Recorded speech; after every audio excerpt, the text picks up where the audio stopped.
नमस्कार, मैं हूं आपके साथ पूर्वी राय। आइए बढ़ते हैं आज की खास खबरों की ओर। उज्जैन के निकास चौराहे पर पूर्णिमा यूथ क्लब द्वारा पिछले 25 वर्षों से होलिका दहन सांस्कृतिक कार्यक्रम का आयोजन किया गया, जहां इस बार भी निकास चौराहे पर होलिका दहन आयोजित किया गया है, जहां 11 फीट ऊंची होलिका माता की प्रतिमा बनाई गई, जो कि शहरवासियों के लिए आकर्षण का केंद्र रही। आयोजन लगातार किया जाता है। हर बार शहर से कुछ अलग अलग हटकर युवाओं को अपनी परंपरा से जोड़ने के लिए एक उद्देश्य के माध्यम से यहाँ आयोजन किया जाता है। यहाँ इस वर्ष भी 11 फीट ऊंची होलिका माता की प्रतिमा लगाई गई, जिनके हाथ में भक्त प्रहलाद नजर आ रहे हैं। संस्कृति मंच के समस्त साथियों के सहयोग से यहाँ आयोजन किया जाता है, जहाँ इस बार 25वां वर्ष आयोजन का है। होली बनाई जा रही है। भैया, मैं आपके माध्यम से शहर की जनता को ये बताना चाहता हूँ, पूर्णिमा यूथ क्लब विगत 25 वर्षों से सांस्कृतिक कार्यक्रम निकास चौराहे पर करता है। इसमें गणेश उत्सव है, होलिका उत्सव है, भंडारा है, ऐसे तमाम तरह के आयोजन पूर्णिमा यूथ क्लब करता है। और इसी कड़ी में आज साथियों के मदद से पूर्णिमा यूथ क्लब ने 11 फीट की ऊंची होलिका माता और प्रहलाद जी का पुतला बनाया है। इसका पूजन अभी थोड़ी देर पहले ही हुआ है। उसका दहन पंचांग के अनुसार 12 बजे दहन हुआ। ये विशेष आकर्षण इसलिए भी है कि आजकल की नई युवा पीढ़ी, जो नई जनरेशन है अपनी, वो अपने हिंदू धर्म के जो तमाम जो मेन त्यौहार है इनके बारे में कुछ जानते नहीं। जो बनाया जाता है, किस लिए बनाए जाते हैं, उनको एक नई शिक्षा मिले और वह त्योहारों का मतलब समझे कि इस त्योहारों को क्या महत्व है। इसी घड़ी में ये पुतला जलाया है कि नई पीढ़ी को जागरूक कर सके। तो आजकल की जो इलेक्ट्रॉनिक मीडिया और इंटरनेट की मीडिया में सब गुम होते रहे हैं, हम पुराने सब त्यौहार वगैरह जो बनाते हैं उन्हीं को एक संदेश देने के लिए। ठीक आज से 5 दिन बाद जो अपना शहर पूर्णिमा रंग पंचमी उत्सव, पूर्णिमा यूथ क्लब उस दिन भी बड़े धूमधाम से हर्षोल्लास से यहाँ पर एक पीली मिट्टी का उत्तन का एक मिट्टी का अखाड़ा तैयार किया जाता है, जिसके अंदर छाछ, हल्दी, मेहंदी और रंग और जितने भी तमाम उत्तन के जो डलते हैं, दही वगैरह, लस्सी को छाछ, ये सब डालकर पूरी रात भर उसको तैयार करता है। सुबह बिल्कुल मखमली टाइप की मिट्टी हो जाती है, जो बिल्कुल नेचुरल रंग है। जैसे कि किसी को इन्फेक्शन वगैरह हो जाता है, रंगों से कोई दिक्कत होती है, मिट्टी से कुछ नहीं है। सब लोग अपनी मिट्टी लगाकर बहुत धूमधाम से हर्षोल्लास से करते हैं। आपका पूरा नाम? मेरा नाम राजा यादव, पूर्णिमा यूथ क्लब अध्यक्ष। प्रतिवर्ष अनुसार महाकालेश्वर इंटरनेशनल चौराहे पर होली महोत्सव मनाया गया, जिसमें सनातनी भजन गायक मास्टर सलीम ने अपनी मधुर आवाज में भजन गाकर समा बांधा।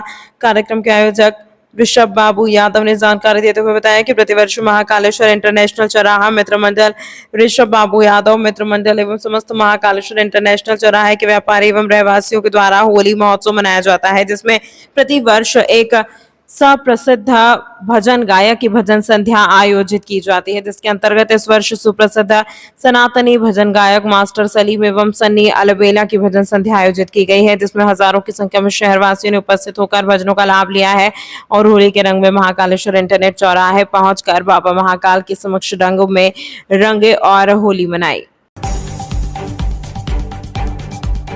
भारत देश आस्था, विश्वास और परंपरा का देश है। यहाँ कई ऐसी परंपरा है जिसे देखकर व्यक्ति सोचने पर मजबूर हो जाता है। कुछ इसी तरह की परंपरा उज्जैन के घटिया तहसील के गोयला बुजुर्ग गांव स्थित गोपेश्वर महादेव में भी देखने को मिले, जिसे जानकर आप भी हैरान रह जाएंगे। धधकते अंगारों में नंगे पांव चलना तो आसान काम नहीं होता। यह तो बिल्कुल लोगों की सोच से बाहर की बात है। लेकिन उज्जैन के घटिया तहसील के गोयला बुजुर्ग गाँव में आस्था के नाम पर हिंदू मुस्लिम समुदाय के लोग 11 फीट के चूल पर धधकते अंगारों में नंगे पांव चले। सरपंच हरिनारायण शर्मा एवं स्थानीय लोगों का मानना है कि अंगारों में नंगे पांव चलने से किसी का पैर नहीं जलता है। दरअसल उज्जैन जिला मुख्यालय से महज 15 किलोमीटर की दूरी पर ग्राम गोयला बुजुर्ग में मन्नत पूरी होने पर नंगे पांव धधकते अंगारों में चलने की परंपरा सालों से चली आ रही है। इस परंपरा को देखने दूर दूर से लोग पहुंचते हैं। लोगों का मानना है कि इस परंपरा में न तो अंगारों में चलने वाले व्यक्ति का पैर जलता है और न ही कभी कोई दुर्घटना हुई है। स्थानीय लोग बताते हैं कि पीढ़ी दर पीढ़ी यह परंपरा चली आ रही है। मान्यता है कि चूल पर आग डालने के लिए पूरे गांव से एकत्रित किया जाता है। 5 क्विंटल से अधिक फूलों से गोपेश्वर महादेव का आकर्षक श्रृंगार किया गया, जिसमें कुंदन पांचाल व कमल चौधरी का विशेष योगदान रहा। 2 मुस्लिम युवक भी मन्नत पूरी होने पर परंपरा में शामिल हुए। गाँव का वर्ग का युवक शाहरुख शादी न होने पर मन्नत मांगी थी। शादी होने के बाद परंपरा में शामिल हुआ। वह सादिक के यहाँ संतान न होने पर मन्नत मांगी थी। वह मन्नत पूरी होने पर वह भी तथक अंगारों पर चला। पूरी व्यवस्था को बनाने में नटवर लाल जोशी, मायाराम चौधरी, नवल चौधरी, राय सिंह चौधरी, गोकुल चौधरी, हिमांशु चौधरी, संदीप जोशी, दशरथ उपाध्याय, मोहन पटेल, गरवर पटेल, दिलीप रावल, नितिन रावल, उमेश चौधरी, सुभाष जोशी, तुषार जोशी व ग्रामवासियों के विशेष योगदान रहा। ग्राम पंचायत गोयला बुजुर्ग में चूल का आयोजन हुआ, किस तरह की कब से परंपरा चली आ रही है और क्या है पूरा? मैं सरपंच हैनान शर्मा, ग्राम पंचायत गोयला बुजुर्ग, तहसील घटिया, जिला उज्जैन, मध्य प्रदेश। हमारे ग्राम पंचायत गोयला बुजुर्ग में जो चूल का आयोजन है समस्त ग्रामवासियों के सहयोग से हर साल धूमधाम से मनाया जाता है और यह प्रोग्राम आदि अनादि काल से चला आ रहा है। इसमें हमें तो ठीक है, हमारे पिताजी को भी ये मालूम नहीं कि प्रोग्राम कितने वर्षों से चल रहा है। बहुत पुराना स्थान है, गोपेश्वर महादेव गोयला बुजुर्ग के नाम से प्रसिद्ध स्थान है और पूरे गांव से घी इकट्ठा कर कर सभी जाति सभी धर्म के लोग इकट्ठा होकर इसको प्रोग्राम को सफल बनाते हैं। और इस बार हमारे यहाँ पर मुस्लिम समुदाय के लोग भी इस चूल में भगवान महाकाल के आरजी लगाने के लिए प्रवेश किया। एक सादिक करके है जिसका यहाँ जिसके यहाँ लड़का नहीं हो रहा था, उसके पुत्र प्राप्ति होने के बाद में मुस्लिम समुदाय के सादिक पिता ईदू खां जो उसने भी इस बार चूल में प्रवेश करके बाबा महाकाल की आरजी लगाई। और दूसरा नाम है शाहरुख मंसूरी, उसकी शादी नहीं हो रही थी। वहाँ भी एक साक्ष्य है कि बाबा महाकाल के यहाँ कई बार उन्होंने अर्जी लगाई थी और इस साल उनकी शादी हुई। तो हमारे यहाँ सब प्रकार के जो धार्मिक प्रवृत्ति के लोग हैं और सभी समुदाय के लोग एक साथ मिलकर जुलकर ये काम करते हैं। लगभग कितने लोग इस चूल पर निकले होंगे?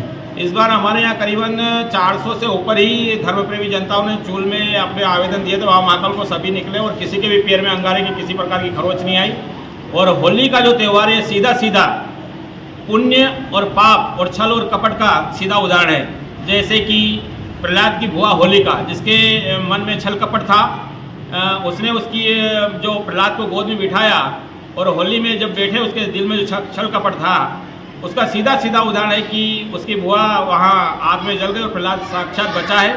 और मेरी एक सोच है कि सर्वे भवन्तु सुखिनः, सर्वे सन्तु निरामया, सर्वे भद्राणि पश्यन्ति मा काचित् दुःखभाग् भवेत्। या पूरा भारत देश सुखी रहे, पूरा प्रदेश सुखी रहे, पूरा गांव मंगलमय रहे, ये मैं बाबा महाकाल से प्रार्थना करता हूं। मैं सरपंच हैनान शर्मा, ग्राम पंचायत गोयला बुजुर्ग, तहसील घटिया, जिला उज्जैन, मध्य प्रदेश। उज्जैन में माता शिप्रा के साथ श्री महाकाल युवा तीर्थ पुरोहित समिति के सदस्य, साधु संतों और जनप्रतिनिधियों ने गुलाल लगाकर फाग उत्सव मनाया। माता शिप्रा का दूध से अभिषेक कर चुनरी उड़ाई गई। सनातन धर्म को बचाने और विश्व कल्याण की कामना की गई। इस दौरान विदेशी भक्त, साधु संत, जनप्रतिनिधि और श्रद्धालु एक दूसरे को रंग लगाकर उत्साहित हुए। उज्जैन शहर में होली के एक माह पूर्व ही फाग उत्सव का आयोजन किया जाता है। निरंजनी अखाड़े के महामंडलेश्वर शांति स्वरूपानंद महाराज, विधायक अनिल जैन और सभापति कलावती यादव ने माता शिप्रा का दूध से अभिषेक किया और माता को गुलाल लगाकर चुनरी उड़ाई। इस दौरान सभी ने एक दूसरे को रंग लगाकर फाग उत्सव मनाया। महिलाएं, पुरुष और बच्चे एक दूसरे को रंग लगाते हुए दिखाई दिए। कुंडवाला पंडित जतेश जोशी ने बताया कि फाग उत्सव में माता शिप्रा का पूजन अर्चन कर भव्य आरती की गई। जिस तरह मथुरा और वृंदावन में रंग उत्सव पर धूम रहती है, उसी की तर्ज पर उज्जैन में यह आयोजन किया गया। माता शिप्रा का पूजन कर सनातन धर्म को बचाने और विश्व कल्याण की कामना की। होली की बहुत बहुत शुभकामनाएं।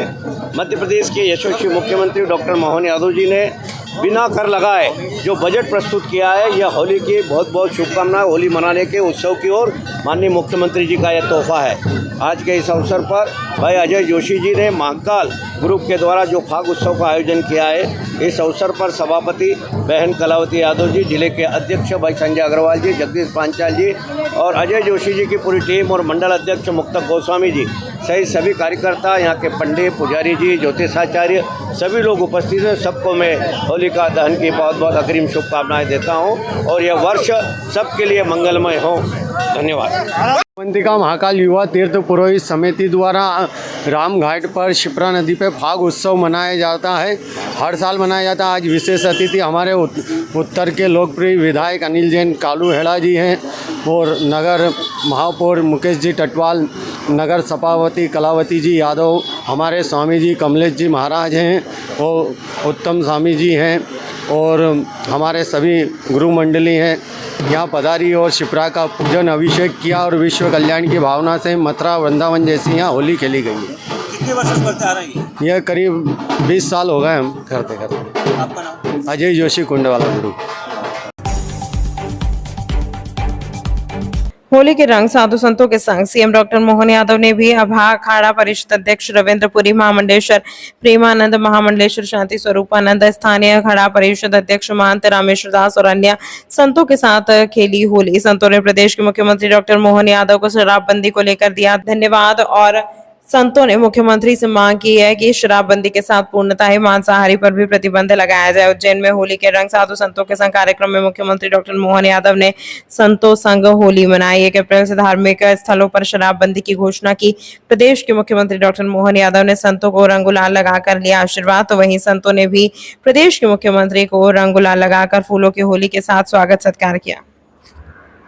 आने वाले समय में उज्जैन में शराब नहीं बिकेगा, मदरा हो, अंडा हो, मीट मुर्गा कोई भी उज्जैन में नहीं बिकेगा, क्योंकि उज्जैन आध्यात्मिक नगरी है। और आपने ये भी सुना होगा कि बहुत जल्दी ही उज्जैन को आध्यात्मिक नगरी के नाम से घोषित किया जाएगा, क्योंकि आने वाले समय में जो हमारा मेला क्षेत्र है इसमें पक्का निर्माण होगा। पक्का निर्माण करते यहाँ अस्पताल बनेंगे, यहाँ कॉलेज बनेंगे, विद्यालय बनेंगे, वेद निकेतन बनेंगे, धर्मशाला बनेगी आदि कहीं मतलब हमारी जो संतों की योजनाएं हैं वो सब हमने धरातल पे लेके आनी है। और सबसे बड़ा फ़ायदा इसमें जो उज्जैन के निवासी है उन्हीं को होगा। मैं ये कहना चाहूँगा जितने भी हमारे यहाँ के उज्जैन के वासी है सबको सरकार का सहयोग करना चाहिए। और हमने माननीय मुख्यमंत्री जी ने किसानों से भी अपील की है कि आप किसी की बातों में मत आए, आपको जो भी दिक्कत है, जो समस्या है, आप मुझसे मिलें, कमिश्नर साहब से आप मिलें, आपको कोई दिक्कत हम नहीं आने देंगे। तो मेन जो हमारा उद्देश्य है जो 2028 में आने वाला महाकुंभ है उसको हमने दिव्य और भव्य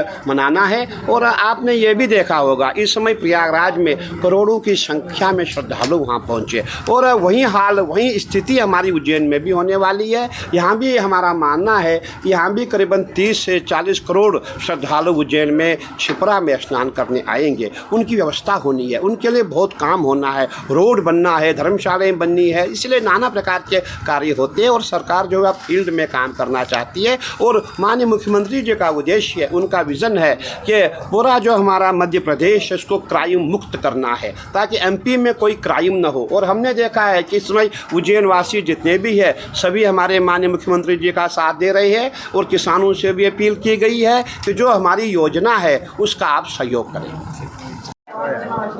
अध्यक्ष महोदय महंत रविंद्रपुरी जी ने सभी संतों को आमंत्रित किया और उसमें माननीय मुख्यमंत्री जी भी पधारे थे। मुख्यमंत्री जी से हमने आग्रह किया कि धार्मिक नगरी तो उज्जैन है ही सही, ये क्योंकि शास्त्रों में प्रमाण है कि धार्मिक नगरी है। 7 पुरियों में एक पुरी उज्जैन अवंतिका नगरी है, लेकिन इसमें मांस, मदिरा और अंडे इनके प्रतिबंध होना चाहिए।